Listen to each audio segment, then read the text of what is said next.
시청자 여러분 안녕하십니까? 로포커스 시작하겠습니다.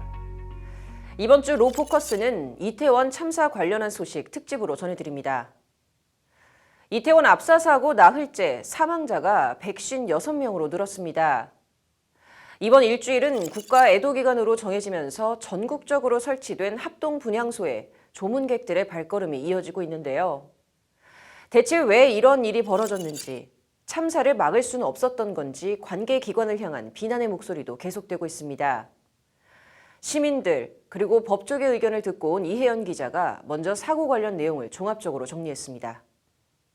그때 저는 이제 이러면 진짜 죽을 것 같다 생각해서 손에 있던 거 다 버리고 그냥 진짜 안간힘 써서 빠져나왔고요. 한두 분이 앞에서 넘어지시니까 뒤에서 우르르 쌓여가지고. 지난 29일 밤 초유의 사상자를 낸 이태원 헬로윈 참사. 축제는 하루 만에 경찰의 통제를 받는 사고 현장이 됐습니다. 참사 지점에서 몇 걸음 떨어진 이태원역 1번 출구에 마련된 임시 추모 공간을 찾는 발길은 끊이지 않았습니다. 조문객들은 국화꽃을 놓고 가거나 믿기지 않는다는 듯 한참 동안 그 공간을 멍하니 바라봅니다. 뉴스로만 접할 때보다 조금 더 마음이 많이 아파요. 지금 현장에 와서 실제 경우 여기 있어 보니까 이렇게 말로 설명할 수가 없네요. 사고 발생일 현장을 지나갔다는 한 중국인 유학생은 동포의 죽음을 애도하기 위해 추모 공간을 찾았습니다. 사례잖아. 밀어요, 내려가. 목소리 계속 들었어. 그 진짜 사람 엄청 많고 나도 갑자기 못 올라가. 다음날 소리가 들리고요. 우리 동상 3명이 죽었어. 혼자 있지만 중국인은 서로 동포니까 서로를 당연히. 경찰은 사건 경위를 파악하기 위해 지난 월요일 국립과학수사연구원과 함께 현장 감식을 벌이며 본격적인 조사에 착수했습니다.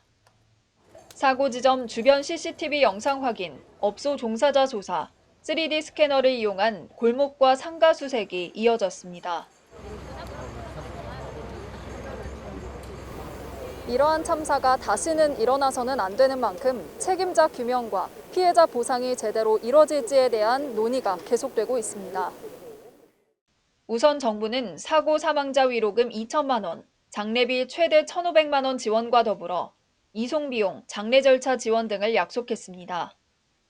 또한 국가 애도기간에 따라 일주일간 서울광장을 비롯해 전국 17개 시도에 합동분향소가 운영됐습니다.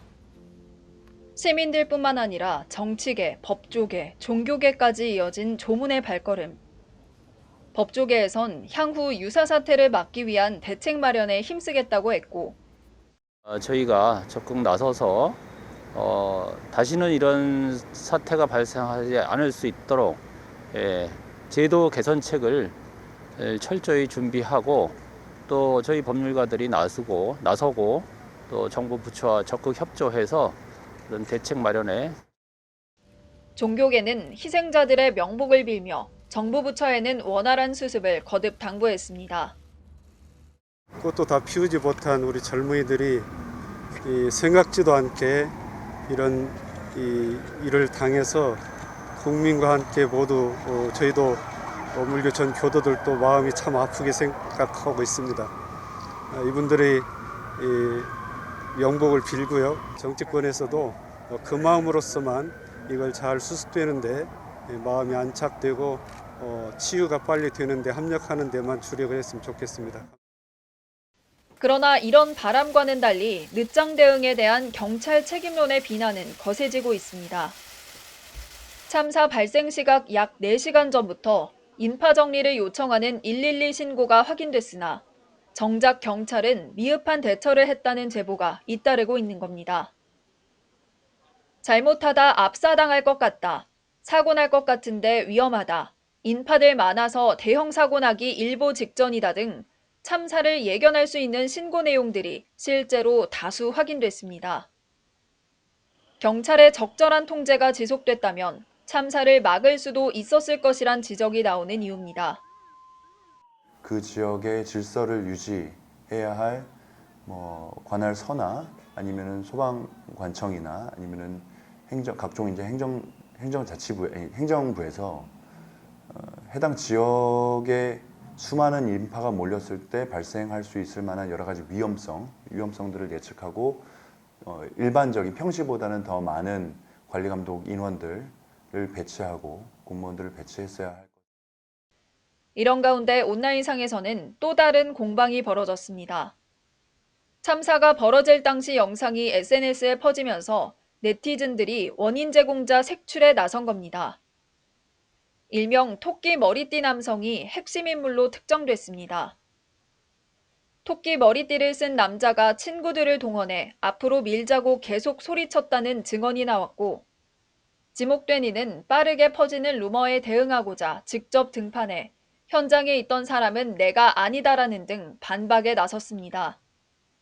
범인을 특정하게 된다면 형법상 과실치사 혐의를 적용할 수 있다는 게 경찰의 입장입니다. 살해에 고의성이 없더라도 앞 사람을 밀어 대열이 무너지고 희생자들을 사망에 이르게 했다면 형사 책임을 물을 수 있단 겁니다.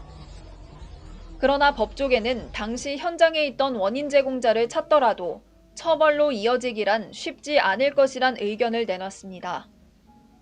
결과가 사람의 사망으로 이어졌기 때문에 과실치사는 적용이 가능할 것으로 보이고, 사람이 죽을 것을 예견하거나 아니면 죽어도 상관없다라고 밀었다라는 점을 수사를 통해서 입증하기란 굉장히 어려운 일이기 때문에, 일각에선 느슨한 통제로 코너에 몰린 경찰이 책임을 전가할 이른바 희생양 만들기에 나선 것 아니냐는 우려가 나오는 가운데, 대검찰청은 사고대책본부를 꾸려 적극적으로 대응하기로 했습니다.